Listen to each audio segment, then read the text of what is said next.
I never thought I'd be the man who'd betray his brother in a storm's embrace. My name's Caleb, and this is my confession, raw and unfiltered, a story of desire so fierce it burned through the ice and left me in ashes. If you're watching, you're already hooked, drawn to a sin that feels like salvation, until it's a chain around your soul. This isn't about love or redemption, it's about hunger, the kind that blinds you and begs you to fall. Stay with me because this one's going to freeze and burn you. It's a tale of snow lust and a betrayal I can't undo. It was a brutal January night in Aspen, Colorado, the kind of blizzard that buries the world in white and silence. I was 36, married to Lauren, a woman whose warmth had faded into routine, our nights filled with polite smiles and separate beds. That evening, my brother Ethan called, panicked his wife. Sophie, 29, was stranded at their cabin up the mountain, the storm cutting her off. Ethan was stuck in Denver, so I grabbed my gear, a flashlight, and my truck, promising to bring her back safe. Sophie was a spark, all sharp wit and soft curves, her presence a contrast to the cold. I'd known her for years, my brother's wife, always off limits, but her laugh, her eyes hazel and warm, had a way of lingering. When I reached the cabin, the snow was relentless, piling against the walls, the wind howling like a warning.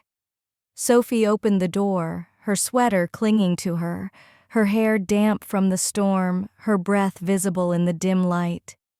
"Caleb, you came," she said, her voice shaky, but grateful, her eyes locking on mine.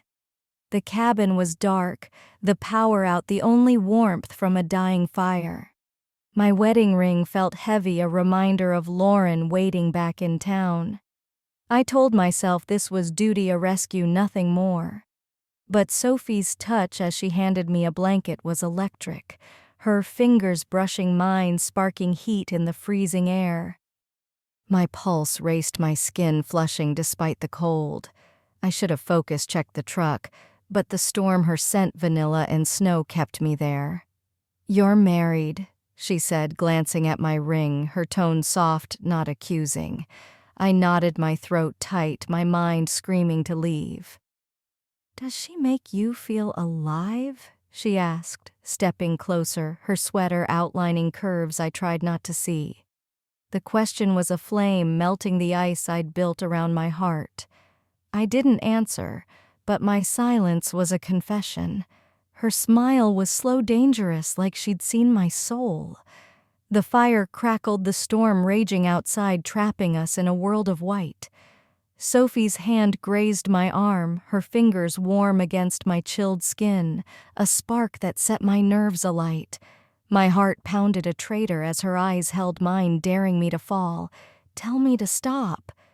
She whispered, her lips inches from mine, her breath warming the air between us. I didn't. My hands found her waist, the wool soft under my fingers, her body pressing closer. The blizzard howled, the fire dimmed, and I was already lost. Her kiss was a collision, fierce and hungry, tasting of desperation and sin. My hands slid up her back, pulling her against me, the cabin's wooden wall cold behind her. The storm roared, a curtain hiding our sin, as her lips moved to my neck, her teeth grazing each bite, a pulse of pleasure and pain. I was drowning, and Sophie was the tide pulling me deeper into a sea of want. The cabin was a haze, the world gone, leaving only her heat, her hunger. Her kiss was a fire, melting the blizzard's chill, burning through every thought of Lauren. Sophie's hands were bold, tugging at my jacket, her nails grazing my skin through my shirt. The cabin was a haze, the fire's glow casting shadows that danced like ghosts. My hands roamed her waist, the sweater slipping under my fingers, revealing smooth skin that burned under my touch. The storm's howl matched my racing heart, the air thick with snow and desire. Her lips were everywhere, my jaw, my throat, each kiss a claim, each touch a vow broken. I pulled her toward the fireplace, the rug rough under our feet, the heat barely keeping the cold at bay. Her sweater was gone, discarded in the haze, revealing lace that made my breath catch. My hands slid lower, tracing her hips, her gasps sharp in the quiet cabin. The guilt was there, sharp and cold, but it only fueled the fire, made every touch more desperate, more dangerous. Her hands were on my chest now, unbuttoning my shirt, her nails leaving trails of fire on my skin. The cabin was our world, the storm a barrier to the outside. I lifted her onto the rug, her legs wrapping around me, the lace a tease I couldn't resist. Her lips found mine again, hungry, demanding, tasting of vanilla and want. My hand slid under her lace, her skin warm and soft, her breath hitching as my fingers found her. The fire crackled its glow, painting us in gold and shadow, turning our sin into something almost holy. But it wasn't. It was raw, desperate, a collision of need and guilt. "Caleb." She murmured my name, a spell pulling me deeper. Her fingers tangled in my hair, her body arching into mine, a demand I couldn't resist. The storm roared outside, the wind rattling the windows as my hands gripped her thighs, her lace a barrier I wanted to tear away. The pleasure was building a storm of its own, raw and relentless, edged with the guilt I couldn't outrun. When it happened, it was a collision, a wave crashing over me. Her cries were sharp, muffled by the storm, my hands holding her tight, our bodies moving as one. The pleasure was fierce, overwhelming, a betrayal that felt like salvation. The fire's glow was fading, the cabin cold, but her heat was a furnace consuming me. The blizzard watched, relentless, as we crossed a line I'd never meant to touch. It was everything, every ache, every want, every secret I'd buried. Afterward, we stayed there, tangled, breathless, the air heavy with the scent of snow and us. Sophie's hair spilled across my chest, her fingers tracing my jaw, her eyes half closed with satisfaction. The guilt crashed in a tidal wave, but her warmth held it at bay, a lie I wanted to believe. "This can't happen again," I said, my voice rough, unconvincing. She laughed, soft and wicked, her lips brushing my ear. "You don't mean that," she said, and damn her, she was right. The storm didn't let up, and neither did the weight of what I'd done. I left the cabin at dawn, the snow still falling, Sophie's scent, vanilla and sin, clinging to me. Lauren was asleep when I got home, her face soft, trusting a knife in my chest. I showered, scrubbing until my skin was raw, but her touch lingered, a ghost I couldn't banish. The guilt was a beast clawing at me, but Sophie's face was there in every shadow, every dream. I saw her again at Ethan's house, helping with post-storm cleanup. Her eyes caught mine, a secret shared in a glance, her sweater hugging her curves. I told myself to stay away, to be the brother Ethan trusted, but when she brushed past me, her hand grazing my back, my resolve crumbled. She texted later, midnight. The shed. I went, the snow muffling my steps, her silhouette waiting in the dark. The shed was cold, the air thick with wood and desire, her sweater discarded on the floor, her lace glowing in the lantern light.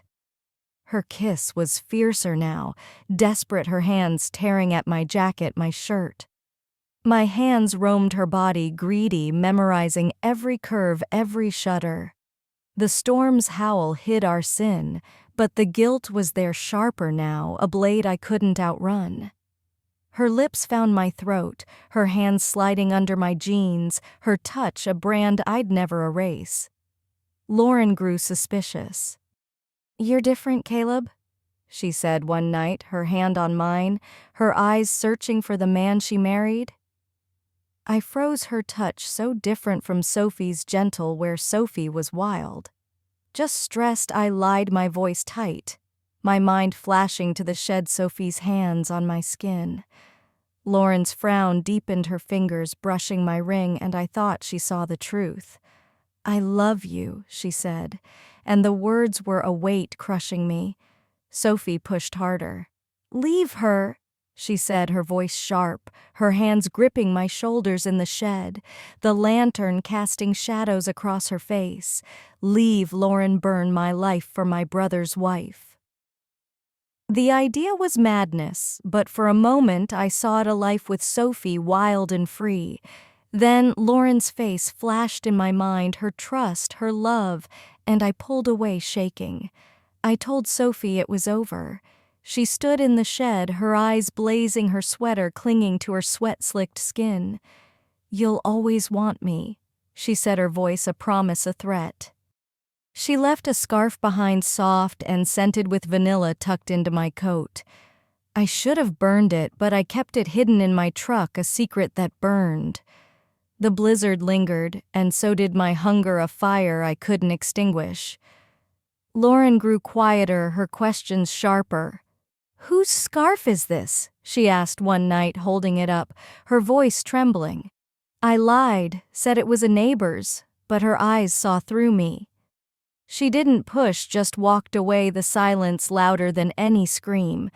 I tried to be the husband she deserved, shoveling snow, holding her tighter, but Sophie's face was there in every shadow, every dream. One last time I saw her. A family dinner, the storm finally easing, Sophie across the table, her eyes locked on mine. She pulled me into the basement, her lips on mine, her hands tearing at my shirt. The lace fell away, her touch fierce, desperate, the room spinning with our heat. My cries were sharp, drowned by the furnace's hum, the pleasure raw, edged with pain. The guilt was a spotlight burning through me, but I couldn't stop. It ended with a discovery. Lauren found the scarf, her voice breaking as she held it up. "Who is she, Caleb?" she asked, her eyes wet, her hands shaking. I couldn't lie anymore. I told her everything, the words spilling like blood, each one a wound. She left the door slamming, the silence deafening. Ethan called, his voice cold, saying Sophie had confessed too.